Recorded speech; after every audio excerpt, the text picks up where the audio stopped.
56.21. That's on page 1852. On one occasion, the Blessed One was dwelling among the Vajjans at Koti Gama. There the Blessed One addressed the monks thus: Monks, it is because of not understanding and not penetrating the Four Noble Truths that you and I have roamed and wandered through this long course of samsara. What for? It is, monks, because of not understanding and not penetrating the noble truth of suffering that you and I have roamed and wandered through this long course of samsara. It is because of not understanding and not penetrating the noble truth of the origin of suffering, the noble truth of the cessation of suffering, the noble truth of the way leading to the cessation of suffering, that you and I have roamed and wandered through this long course of samsara. That noble truth of suffering, monks, has been understood and penetrated. That noble truth of the origin of suffering has been understood and penetrated. That noble truth of the cessation of suffering has been understood and penetrated. That noble truth of the way leading to the cessation of suffering has been understood and penetrated. Craving for existence has been cut off. The conduit to existence has been destroyed. Now there is no more renewed existence. This is what the Blessed One said. Having said this, the Fortunate One, the teacher, further said, because of not seeing as they are, the Four Noble Truths, we have wandered through the long course in the various kinds of births. Now these truths have been seen. The conduit to existence is severed. Cut off is the root of suffering. Now there is no more renewed existence. That's the end of the sutta.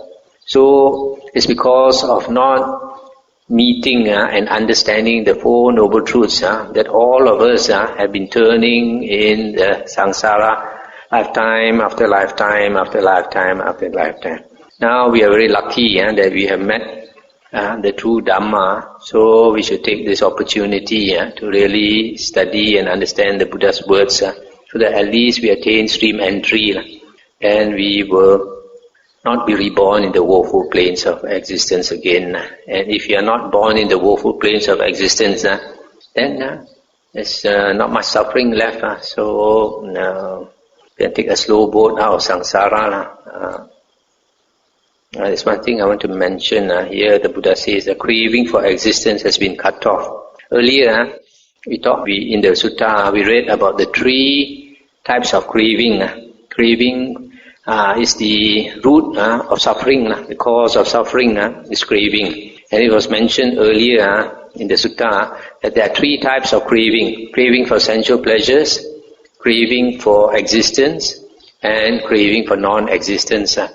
Craving for sensual pleasures, I think most of us, we understand. We crave for worldly happiness, worldly enjoyment.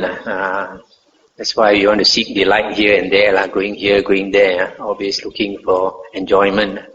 Then the second one is craving for existence. This is the will to live. The will to live is very strong. That's when we are dying, most people refuse to let go. So we cling on. Our willpower, our mind is very strong. So the body is breaking up and giving us a lot of suffering. But because our willpower is so strong, we keep clinging. Even though we suffer, also we bear. We keep clinging for many days until it becomes quite torture. And too many days you can't stand it, because all of us we have a threshold of pain beyond a certain limit. We don't want to stand it anymore. Then only we let go. When we let go of the will to live, then only we go for rebirth. So the second condition for the origin of suffering is this craving for existence. The third one is a bit harder for many people to understand. Craving for non-existence. Why is it craving for non-existence will bring you to rebirth, to suffer? This craving for non-existence, there are 2 types. One is like a person experiences a lot of dukkha. Say for example, his business collapses because of recession, becomes a bankrupt. So some people commit suicide. They want to die. They want to exterminate themselves. But at the moment of dying, their mind is very agitated. Their greed, hatred and delusion is still very strong. So when they die with that kind of mind, and the will, even though they think they don't want to live, but actually they're still clinging to life. I know of somebody who tried to commit suicide. He tried many times to commit suicide. He could not succeed. So eventually one day he went to a mining pond, a deep mining pond. Jumped into the mining pond. He started to drown. When he was starting to drown, the water starting to swallow the water. Then he panicked. Then he swam out of the pond. So then you see, even though initially he thought he wants to commit suicide, but when he's actually dying, then he realizes, I want to live. Then he swam out of the pond. So a lot of people like that. We, because of delusion, we think we want to die, but actually the will to live is very strong. So there is one type of person who commits suicide. Another type of person in this category, craving for non-existence, is the ascetic. The holy man who is practicing to get out of samsara. The desire is so strong that he practices with too much effort. He goes through all kinds of ascetic practices, like the Buddha. Becomes a naked ascetic, lives in the deep forest only on fallen fruits and on the roots and all that. He suffers so much because of the extreme desire to get out of samsara. So he cannot get out of samsara. You remember the first sutta we read in this Samyutta Nikaya? There was the first sutta. What did he say? When I stood still, I sang. When I strove too hard, I was whirled around. So without standing still, without striving, I crossed the flood. The middle path. No effort, you'll sing. Too much effort, you get whirled around. So in the case of this ascetic, he got too much effort. He put too much effort. So when a person puts too much effort, this ascetic, his mind is extremely agitated. So when he's agitated, the mind is agitated. He cannot attain nibbana, because nibbana is a cool state. The mind is cool. So like a Westerner would say, I have to play it cool.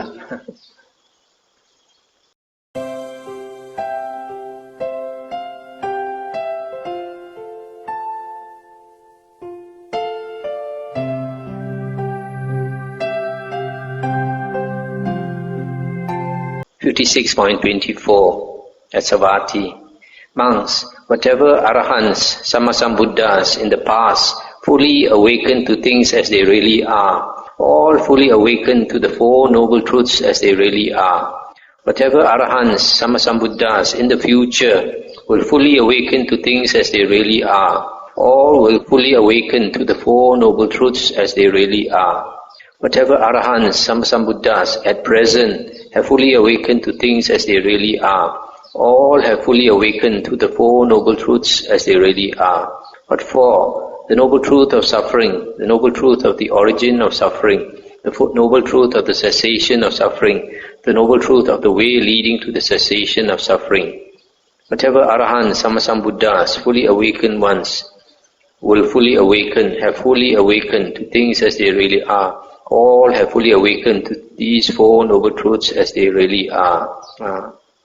Therefore, monks, an exertion should be made to understand this is suffering, this is the origin of suffering, this is the cessation of suffering, this is the way leading to the cessation of suffering. So this sutta also says that all Buddhas and all Arahants, whether past, present or future, all become enlightened because of understanding the Four Noble Truths.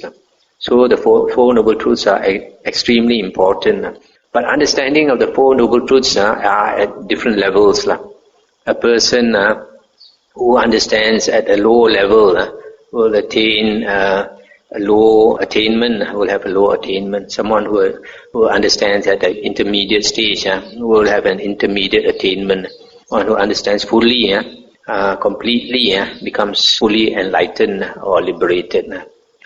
But if you look at the Mahayana books, they like to belittle the Four Noble Truths, the dependent origination, 12 links of dependent origination and all that, and are saying this is like primary school. But this is not what the Buddha says. The Buddha says it is the most important Dhamma.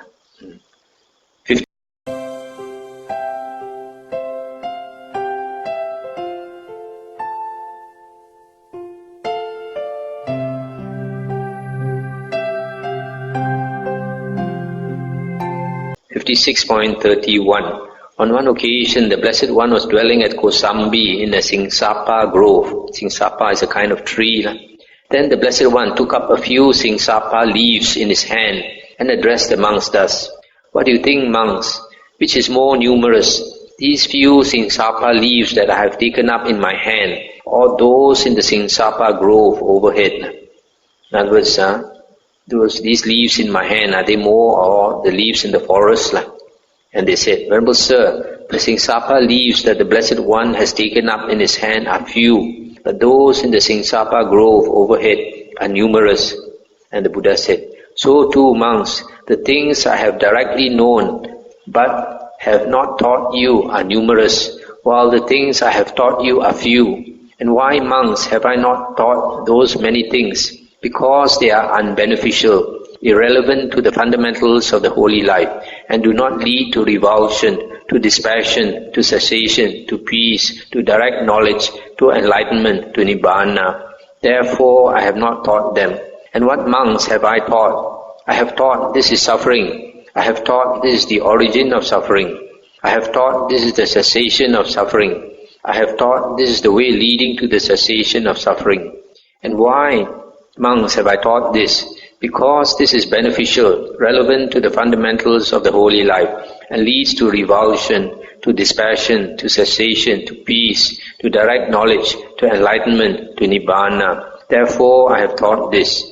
Therefore, monks, an exertion should be made to understand this is suffering, this is the origin of suffering, this is the cessation of suffering, this is the way leading to the cessation of suffering.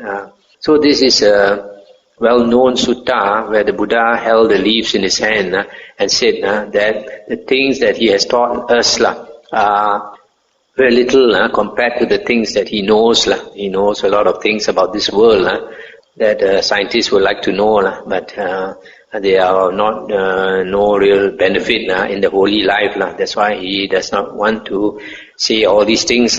What he says, he teaches us is the way out of suffering.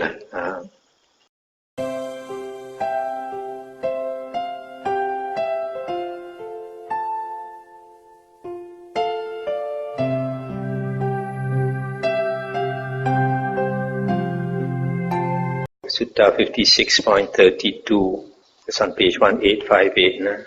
The Buddha said, monks, if anyone should speak thus, without having made the breakthrough to the noble truth of suffering as it really is, without having made the breakthrough to the noble truth of the origin of suffering as it really is, without having made the breakthrough to the noble truth of the cessation of suffering as it really is, without having made the breakthrough to the noble truth of the way leading to the cessation of suffering as it really is, I will completely make an end to suffering.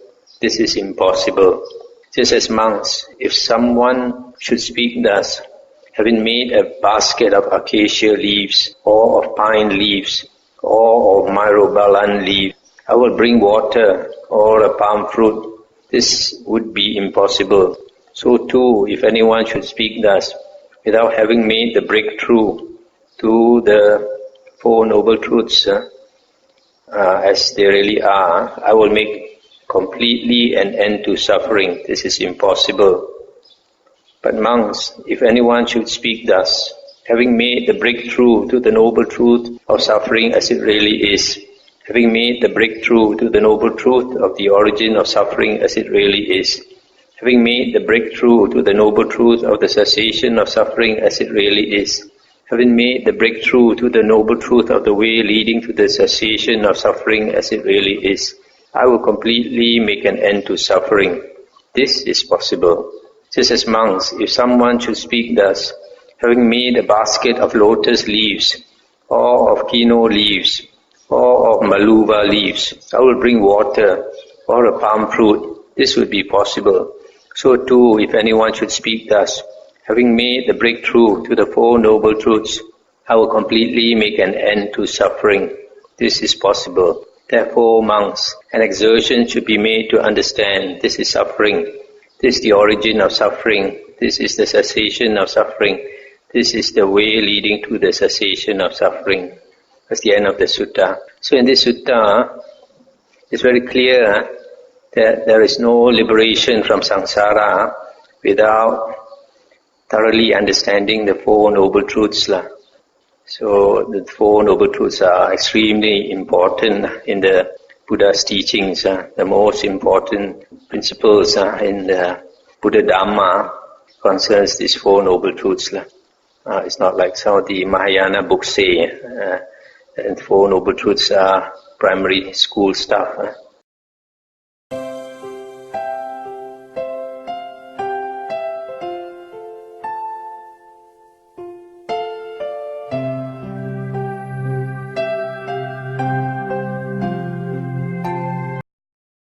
56.42. On one occasion, the Blessed One was dwelling at Rajagaha on Mount Vulture Peak. Then the Blessed One addressed the monks thus: "Come, monks, let us go to Patibana Peak for the day's abiding." "Yes, Venerable Sir," those monks replied. Then the Blessed One, together with a number of monks, went to Patibana Peak. A certain monk saw the steep precipice of the Patibana Peak and said to the Blessed One, "That precipice is indeed steep, Venerable Sir. That precipice is extremely frightful. But is there, Venerable Sir, any other precipice steeper and more frightful than that one?" And the Buddha said, "There is, monk." "But what, Venerable Sir, is that precipice deeper and more frightful than that one?" And the Buddha said, "Those ascetics and Brahmins, monk, who do not understand as it really is, this is suffering. Who do not understand as it really is, this is the origin of suffering. Who do not understand as it really is, this is the cessation of suffering. Who do not understand as it really is, this is the way leading to the cessation of suffering. They delight in volition that leads to birth, in volition that leads to aging, in volition that leads to death, in volition that leads to sorrow, lamentation, pain, displeasure, and despair. Delighting in volition, they generate volition that leads to birth, generate volitions that lead to aging, generate volitions that lead to death, generate volitions that lead to sorrow, lamentation, pain, displeasure, and despair. Having generated such volitions, they tumble down the precipice of birth, tumble down the precipice of aging, tumble down the precipice of death, tumble down the precipice of sorrow, lamentation, pain, displeasure, and despair. They are not freed from birth, aging, and death, not freed from sorrow, lamentation, pain, displeasure, and despair, not freed from suffering, I say. But monks, those ascetics and Brahmins who understand as it really is, this is suffering, this is the origin of suffering, this is cessation of suffering, this is the way leading to the cessation of suffering. They do not delight in volitions that lead to birth, nor in volitions that lead to aging, nor in volitions that lead to death, nor in volitions that lead to sorrow, lamentation, pain, displeasure, and despair. Not delighting in such volitions, they do not generate volitions that lead to birth, nor generate volitions that lead to aging, nor generate volitions that lead to death, nor generate volitions that lead to sorrow, lamentation, pain, displeasure, and despair. Not having generated such volitions, they do not tumble down the precipice of birth, nor tumble down the precipice of aging, nor tumble down the precipice of death, nor tumble down the precipice of sorrow, lamentation, pain, displeasure, and despair. They are free from birth, aging, and death, freed from sorrow, lamentation, pain, displeasure, and despair, freed from suffering, I say. Therefore, monks, an exertion should be made to understand this is suffering, this is the origin of suffering, this is cessation of suffering, this is the way leading to the cessation of suffering. That's the end of the sutta. So here, the Buddha brought the monks up the hill, and when they saw this precipice, which is very steep, the monk said, "This is extremely dangerous precipice. Because if you fall down this precipice, you will surely die. So it's extremely dangerous." So he asked the Buddha, "Is there any other precipice more dangerous?" The Buddha said, "Yes, the precipice of samsara. We fall down the precipice of samsara, we don't die only once. We die many, many times, endless times. And even before each time we die, we suffer so much. So every lifetime we come, unless we are born in heaven, every lifetime we come, we suffer. Even as human beings, we suffer. And much worse, if you are reborn as a ghost, or as an animal, or in hell. So this precipice of samsara is not something to play with. Don't take it lightly. It's only because we haven't seen how ghosts live that we take life lightly. If you have seen how ghosts live, or if you know about hell, then you won't take things so lightly.